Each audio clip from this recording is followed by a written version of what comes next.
이번 시간에는 우리 논리함수에 대해서 같이 한번 살펴보도록 하겠습니다.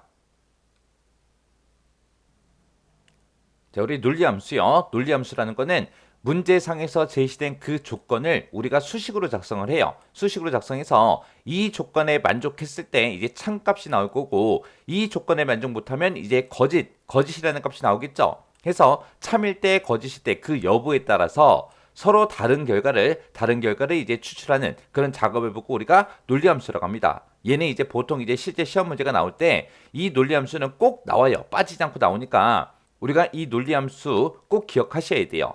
지금까지 우리가 출제됐던 그런 기출 문제들을 파악을 했을 때 논리함수 문제에서 이제 나왔던 그런 함수들이에요. 자, 그럼 이제 어떤 함수들이 출제가 됐었는지 그거 좀 이제 간단하게 살펴보자고요. 자, 첫 번째 보게 되면 이제 if하고 나왔습니다. if 함수는 우리 맨 앞에다 이제 조건 써주고요. 그 뒤에다가 이제 인수 1번, 인수 2번 이렇게 쓰는데 여기서 얘기하는 인수 1번이 참일 때를 얘기하는 거고 여기서 얘기하는 인수 2번이 이제 거짓일 때를 얘기합니다. 해서 이 조건에 만족하면 인수 1번에 있는 거 요거를 이제 반환해 달라. 만약에 이 조건에 만족 못하면 거짓일 때 인수 2번에 있는 값을 반환해 달라. 그렇게 이제 써주는 거예요. 예를 들어서 지금처럼 조건을 이렇게 이제 작성했어요. 요 if를 기준으로 봤을 때 얘가 이제 조건이고요. 이게 참일 때, 이게 거짓일 때요. 해서 A 1번에 들어있는 그 값이 90보다 크냐? 물어봤어요. 만약에 실제 값이 이제 90보다 크면 우수라는 값을 이제 반환해 줄 거고요. 그렇지 않으면 이제 미달이라고 요 값을 이제 반환해 줍니다. 이렇게 이제 사용하는 게 우리 if요.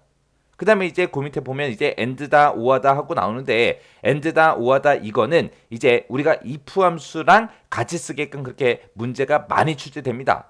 그때 이제 우리가 if 함수에서 여기다 이제 조건을 작성하잖아요. 그때 만약에 문제상에서 제시된 그 조건이 여러 개가 있어요. 그럴 때 이제 우리가 and나 or를 쓰는 거예요. 만약에 문제를 읽어보니까 조건이 여러 개 나오는데 그 여러 개 조건을 싹 다 만족해야 된다. 전부 다 만족해야 된다. 그랬을 때 우리가 if 함수에서 조건을 작성할 때 그 여러 개 조건을 싹 다 우리가 and 함수를 다 묶어서 써주는 거고요. 만약에 제시된 그 조건 중에서 어느 하나라도 만족하면 된다. 그러면 우리가 if 함수의 조건을 쓸 때 or를 묶어서 여러 개 조건을 쭉쭉쭉 작성해 주면 됩니다. 해서 이 and라는 거는 지금 이곳에 쓴 그 조건들 있죠. 그 조건이 모두 다 참일 때 and라는 요 함수에서 참값을 반환해 줘요. or라는 요 함수는 여러 개 조건을 쭉쭉 썼을 때 그것 중에서 하나라도 만족을 하면 참값, true 값을 이제 반환해 주는 게 우리 or라는 함수요. 그 다음에 이제 그 밑에 보니까 이제 if error 하고 나왔죠. if error는 그 뒤에다가 이제 인수를 찍어주고 이 인수에서 오류 값이 발생했냐? 그렇게 이제 물어보는 거예요. 만약에 오류가 발생했다. 그랬을 때는 오류가 발생했을 때 그때 이제 어떻게 표시해 달라. 그거 이제 뒤에다가 써주는 겁니다. 해서 지금처럼 이렇게 이제 예를 봤을 때 지금 이렇게 해서 이제 계산해라. 만약에 여기서 계산된 그 값이 만약에 if error 오류면 어떻게 해라? 오류라고 한글로 이렇게 이제 반환해 달라 그거예요. 만약에 여기서 계산한 그 값이 오류 값이 아니다 그랬을 때는 여기서 이제 계산한 그 결과값 있죠. 그 결과값을 그냥 반환해 줘요. 그게 이제 if error요. 그 다음에 이제 그 밑에 보니까 이제 라지라는 함수가 나왔죠. 라지는 몇 번째로 큰 값 찾아주세요. 그거예요. 그래서 이 범위에서 몇 번째로 큰 값 찾아라. 그게 이제 라지라는 그 함수입니다. 해서 지금처럼 예를 보니까 A 1번부터 시작해서 A 10번이라고 이렇게 이제 범위 잡았어요. 이 범위에서 몇 번째로 큰 거, 두 번째로 큰 값을 반환해 주세요. 그게 이제 라지라는 그 함수요. 그 다음에 이제 count if요. count if라는 요 함수는 앞에다가 이제 범위 찍어주고요. 이 범위에서 뒤에다 쓴 이 조건에 만족하는 것들의 count, 개수를 세주세요. 그렇게요. 해서 지금처럼 예를 보니까 A 1번부터 시작해서 A 10번 이렇게 이제 범위 잡아놨죠. 이 범위에서 컴퓨터랑 똑같은 걸 찾아라. 컴퓨터랑 똑같은 걸 찾아서 그거의 개수, count, 개수를 세주세요. 그겁니다. 그 다음에 이제 weekday라는 요 함수요. weekday라는 함수는 여기다가 이제 날짜를 찍어주게 되면 그 날짜에 해당하는 요일 번호, 무슨 요일인지 그 요일 번호를 옵션에 맞게 이제 반환해주는 그 함수가 weekday라는 함수요. 그때 이제 옵션은 크게 보게 되면 대표적으로 많이 쓰는 게 지금처럼 이렇게 1번, 2번, 3번이 있습니다. 우리가 만약에 weekday라고 쓰고 날짜만 찍고 옵션을 안 썼다. 그러면 그게 1번이라는 얘기요. 그래서 이 옵션을 생략하게 되면 그냥 1번이라고 생각하시면 돼요. 그때 이제 요일번호를 우리한테 반환해 주는데 그때 1번부터 시작해서 7번까지 되돌려 주는 게 우리 옵션 1이요. 얘는 1번이 이제 일요일부터 시작해서 토요일까지로 그렇게 가는 거고 만약에 내가 옵션에 2번을 썼다. 그러면 1번부터 시작해서 7번까지로 그렇게 이제 요일 번호를 반환해 주는데 그때는 이제 1번이 월요일부터 시작합니다. 월요일부터 일요일까지로요. 그리고 이제 옵션에 3번을 썼다. 그러면 그때 2번처럼 월요일부터 시작해서 일요일로 그렇게 이제 값을 되돌려 주는데 그때 이제 번호가 요일 번호가 달라요. 요일 번호가 월요일이 0번부터 시작해서 6번이 이제 일요일 그렇게 되돌려 주는 게 우리 옵션 3번입니다. 해서 지금 여기 예시에 보게 되면 2021년 1월 1일 하고 그 날짜가 들어 있어요. 그 날짜가 들어 있을 때 그때 이 날짜에 해당하는 요일 번호를 반환해 주세요. 그건데 그때 이제 옵션을 생략하고 썼죠. 생략하고 쓰게 되면 뭐라고요? 1번 쓴 거라고요. 1번. 해서 2021년 1월 1일이 금요일이거든요. 금요일이기 때문에 그때 이제 요일 번호를 6번을 이제 반환해 줍니다. 그 다음에 이제 랭크 EQ라는 함수가 있어요. 요 랭크 EQ라는 요 함수는 이제 석차 순위 구해주는 거, 등수 구해주는 그 함수입니다. 해서 이곳에 들어있는 그 값이 이 범위에서 몇 등이에요? 그렇게 이제 물어보는 거예요. 그때 이제 우리가 랭크 EQ라는 요 함수에서 뒤에서 이제 옵션을 우리가 작성해 줄 수 있는데 이 옵션은 뭐냐? 만약에 내가 학교에서 시험을 봤어요. 그때 점수가 나오겠죠. 그 점수로 이제 석차를 등수를 매겨라. 그러면 당연히 점수가 높은 게 1등이겠죠.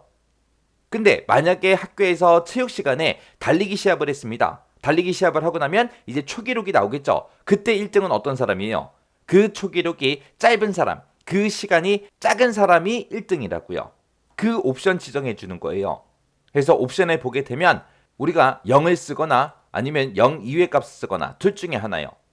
그래서 높은 숫자가 1등으로 되게 할 거냐 아니면 낮은 숫자가 1등으로 되게 할 거냐 그거를 이제 우리가 옵션에서 찍어줄 수 있습니다. 그 다음에 이제 에버리지 그러면 에버리지는 평균값 구해주는 거죠. 해서 이 인수에서 찍은 그 값들의 평균을 구해주세요. 그겁니다. 그 다음에 이제 미드라는 함수가 있는데 미드라는 함수는 이 텍스트에서 몇 번째부터 시작해서 몇 개의 값을 반환해 주세요. 그겁니다. 해서 지금처럼 예를 들어서 코리아라고 이렇게 텍스트 부분에 들어있어요. 이 글자에서 세 번째 위치부터 시작해서 세 번째 위치 그러면 R이죠. R이 들어있는 요 위치가 이제 세 번째죠. 요 세 번째 위치부터 시작해서 몇 개 갖다 달라? 2개 갖다 주세요. 해서 R하고 E하고 요 2개 값이 반환이 됩니다. 그 함수가 이제 우리 미드라는 요 함수요. 그 다음에 이제 추즈라는 함수가 있습니다. 이 추즈라는 함수는 여기다 이제 첫 번째 값 찍어주고 두 번째 값 찍어주고 세 번째, 네 번째 쭉쭉 찍어요. 찍고 나서 여기 인수에 해당하는 그 데이터를 추출해달라. 그겁니다. 그래서 예를 들어서 지금처럼 A다, B다, C다 하고 이렇게 이제 데이터가 들어있어요. 그때 몇 번째 거? 두 번째 거를 추즈, 선택해라, 골라라 그런 뜻이요.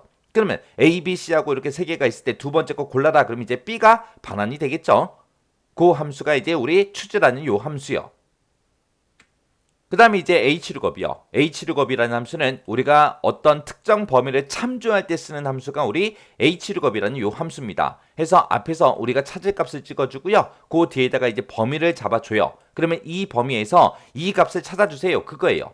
그 값을 찾아서 몇 번째 행에 있는 걸 갖다 달라. 그겁니다. 그때 이제 우리가 옵션을 지정해 줄 수 있는데 그때 이 범위에서 이 찾을 값을 찾을 때 근사값으로 찾을 거냐 아니면 정확하게 일치하는 값으로 찾을 거냐 그거를 이제 우리가 옵션에서 선택해 줄 수 있습니다. 만약에 이 옵션을 우리가 true가 됐든 아니면 생략을 하게 되면 근사값으로 그 값을 찾아줘요.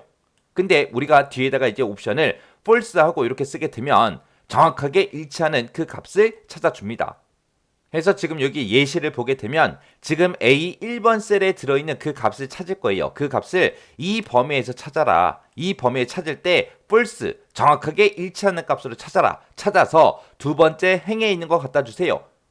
그렇게 이제 사용되는 게 우리 H룩업이요. 그 다음에 이제 left라는 요 함수요. left라는 함수가 왼쪽이란 뜻이죠. 해서 이 텍스트에서 왼쪽에서 몇 개 갖다 주세요. 그거예요. 해서 지금처럼 코리아라고 이렇게 들어있을 때 지금처럼 컴마 2라고 그렇게 썼습니다. 그러면 얘가 레프트라는 함수가 있기 때문에 왼쪽에서 두 개 가지고 와라 라고 해서 KO하고 이 두 글자를 반환시켜 줘요. 그래서 지금까지 봤던 이 함수들이 우리 논리함수에서 실제 시험 문제에 출제됐던 같이 나왔던 그런 함수들입니다. 자, 요 함수들 생김새 정확하게 기억하시고요. 언제 어떤 함수 쓰는지 그거 기억하시고 중간중간에 이제 옵션 들어있던 거 있었어요. 우리 H룩업이 됐든 랭크 EQ가 됐든 아니면 위크데이라는 함수가 됐든 그런 것들은 이제 옵션 쓰는 게 있었죠. 그 옵션 정확하게 여러분들이 숙지하고 계셔야 돼요. 자, 그러면 요 내용 잘 정리하고 지나가시기 바랍니다.